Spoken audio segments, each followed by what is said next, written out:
By age 35, Napoleon had conquered half of Europe and he won more battles than Alexander and Caesar combined. And here are the 7 strategies from Napoleon that you can use to manage contractors. Number 1 is control the supply. Napoleon famously said that armies march on their stomach. This was the Battle of Ulm, 1805. The Austrians had taken the city. Napoleon quietly stretches his army around and arcs around the entire city. And what he does is he cuts off the food supply so they can't get food into the city. They have no way to escape.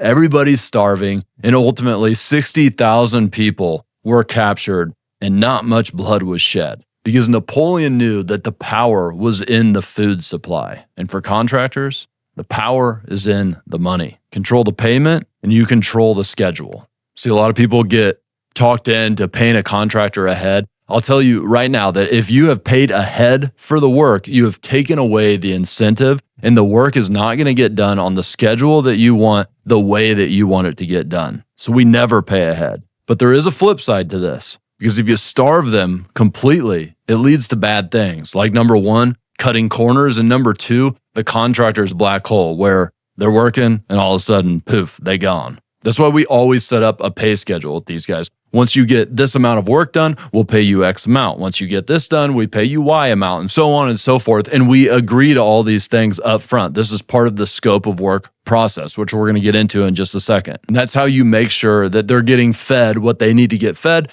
to stay on the job, but you're not giving too much to where they lose the incentive. Now back to Napoleon. Cutting off supplies was a main strategy for him.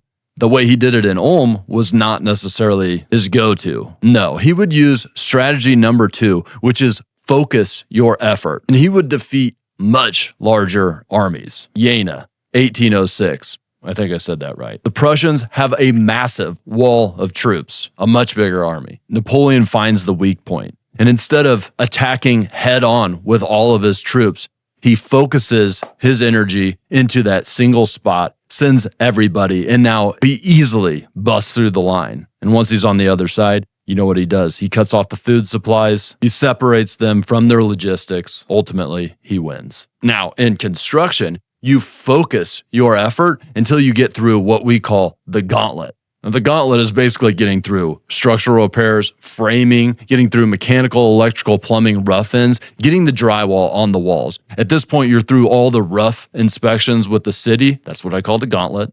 Ha, you get it. Now you've broken through the line and you can spread your forces a little bit. But getting there, you have to use what they call in project management the critical path method. Basically, on any project, there are multiple paths. Using construction as the example, one path might be put up drywall, then paint, then floors, then doors. That's one path. Another path might be put on gutters outside, extend the gutters. Another path might be repair the fence. You see how each one of these paths are dependent upon each other, but the 3 paths are separate from each other. The critical path is the longest one. So until you get through the gauntlet, don't worry about any of that other crap. But if you want to be like Napoleon, you have to prepare for chaos. Rule number 3, controlled chaos. Possibly one of Napoleon's biggest differentiators. But he planned for a battle maniacally, strategized every contingency he could think of. He would play the battle over and over and over in his head before it ever even started. So when something bad happened, he knew what to do.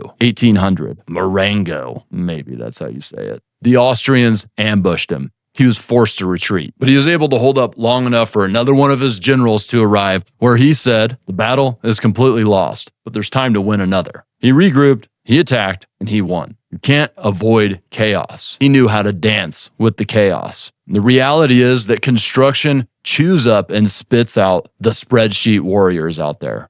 People who think they can plan out everything from the start and they get frazzled if anything goes wrong. I'm telling you, after doing this for 15 years, there is no perfect plan. When that wall gets opened up, when those floors get opened up, and you find termites or some sort of structural damage that you didn't prepare for, what are you going to do? That doesn't mean don't have any plan at all. You have to have your North Star. You have to have your guide. You have to have a general understanding with your contractor of the direction that you're going to go, a vision, but it's blurry to start and it focuses in as you get further and further and further down the project. So number 1, you start with your scope of work with the contractor, and you get it in 3 different ways: verbal, written, and media. Before I receive a bid from a contractor, I make sure to have my written notes, and then I go through it with the contractor. We agree upon everything. We change anything that we have written down. And then, of course, we're talking about it because we're there. And finally, I walk the job with the contractor, taking a video. Hey, we're going to do this here, right? Yeah, we're going to do this here. And then I send all that stuff to them in a text message, and they send me back their price. More on that in just a second. But this is the guide that we use. You're going to get off of the path. Things are going to come up. Plans are going to change. You're going to adapt. Now, these scopes of work that we build from what we call the jobs menu. Basically, we break every job down into, because they're all the same, 6 different phases. Each one of those phases have the same jobs, right? There are multiple jobs on a project. And that ensures that we never end up going upstream. Upstream is like when you do the drywall before you finish doing the rough electrical, which I have seen happen. So these 6 phases prevent you from doing things like that. From there, we derive the scope of work. Now we're sure that we're set up to not have problems, and now we can focus on the chaos, which is inevitable in this game. And because of that, this is quite possibly the most important rule from Napoleon. Number 4, presence. It's 1796, early in his career. The French are paralyzed by heavy Austrian firepower. Napoleon grabs a flag. He starts running across the bridge. Of course, the ultimate leadership story. Everybody follows him. They storm. They end up winning. And guys, there is a reason. They call it leadership. He knew that presence builds morale. And that's why I think out-of-state investing is stupid. I think it's for people who have read a few too many forums and thinks that actually is going to work. I just don't understand how it possibly could work. And seeing the things that I've seen over my career doing this, the issues that come up on a regular basis, the things that happen if I'm not there on the job site from time to time, not a micromanager, but if I don't drop by and show that I'm a guy that's here and is holding accountability face to face, I don't understand how corners wouldn't have been cut. There is only one place that I believe in investing, and that's MB, in my backyard, where I can have a presence. If the town you live in is too crappy to invest in, then go 2 hours away and drive there once a week. 2 hours away isn't good? Go 5 hours, drive there once a week. If that's not good, move. All right, but the real key in this battle of our coal was that these tactics made him lightning fast. Rule number 5, speed and mobility. It's 1796. He's in Italy. He's facing a combined army of Austria and Piedmont, outnumbered, obviously. The French are small, well-trained, and agile. So here's what he does. He hits them in 5 different cities at 5 different times, one after another. But he's so fast that they don't have time to unite. So he hits the first city, and then he moves right on to the second one, and the next one, and the next one.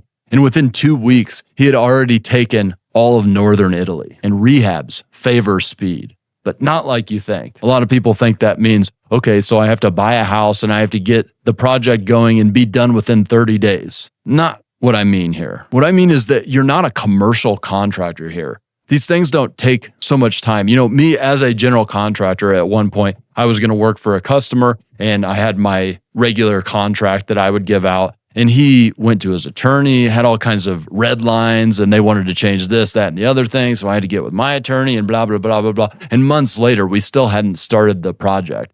But I was a general contracting firm that was used to dealing with those types of things. What do you think the average contractor that you deal with, that is a guy working out of his house, or he's got a sole proprietorship, maybe a small crew, do you think he can deal with all that stuff? No, he's going to go to somebody else who will hire him on the spot, because the real reason he was talking to you is because he needed to get a job going so he could put food on his plate. So yeah, that's what I'm saying is no contracts. Do the scope of work like we talked about earlier, 3 different ways, and then you get a pay schedule, you get a price, and you get a start date. You send it via text, so that way you have something to look back on, and then you start ASAP.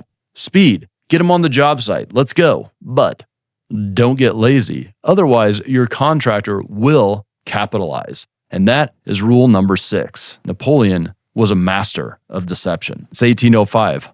Austerlitz, Napoleon's masterpiece. Here's what he does, is he purposefully makes his right flank look weak, and he acts like he's scared, nervous about what's going to happen. So the Austrians think that they have the opportunity to take out this right flank, ultimately take out his army, and they go in for the kill shot. That's exactly what he wanted. He had actually taken all of his forces and hid them on the other side, waited for Austria to split up their army. Then he takes his army, crushes theirs, and then he goes and crushes the troops they sent to take out his right flank. You got to keep your enemy off balance. And you do the same thing with contractors. Now, I don't want to talk about contractors as the enemy, but sometimes you got to look at things that way. Alignment is great, but everybody's got to feed their family. So let's be real here. See, it's a double-edged sword. Yes, you want to build relationship capital with these guys, build trust over time. But the bad side of that is sometimes complacency leads to creeping prices. And so to keep people on their toes, what I'll do from time to time is I will get a bid and I'll just deny it. No reason given. Specifically, no reason given. Now, I hate wasting people's time like that, but you got to keep people in check here. Otherwise, you will start getting taken advantage of. I know we own a property management company as well. We manage 1,200 plus doors. And I know that the contractors that get hired there, they start to creep their price when they think that nobody's paying attention. So keep them honest, guys. Number 7, know the battlefield. Napoleon's Italian campaign. The terrain was brutal here. And his marshal comes up to him and he says, "Hey, the road is impassable." Napoleon's quote, "Nonsense. I've ridden it myself." You see, because what he would do is he would ride personally dozens of miles a day ahead so he could learn the terrain. Remember, he would study the game. He wanted to make sure that he understood everything about the map that he was playing on, because knowledge prevents exploitation. And the same goes for when you're dealing with contractors. You have to understand the terrain that they're playing on. You have to understand their business, the challenges that they're facing. And if you're able to do that, then you're able to work with them instead of against them. And I actually made a whole video about my time as a general contractor who grew a $5 million general contracting firm. And I tell you exactly why you shouldn't hire me and ultimately give you the tactics that you need to effectively manage the contractors that you hire. So thanks for hanging out. Talk to you soon.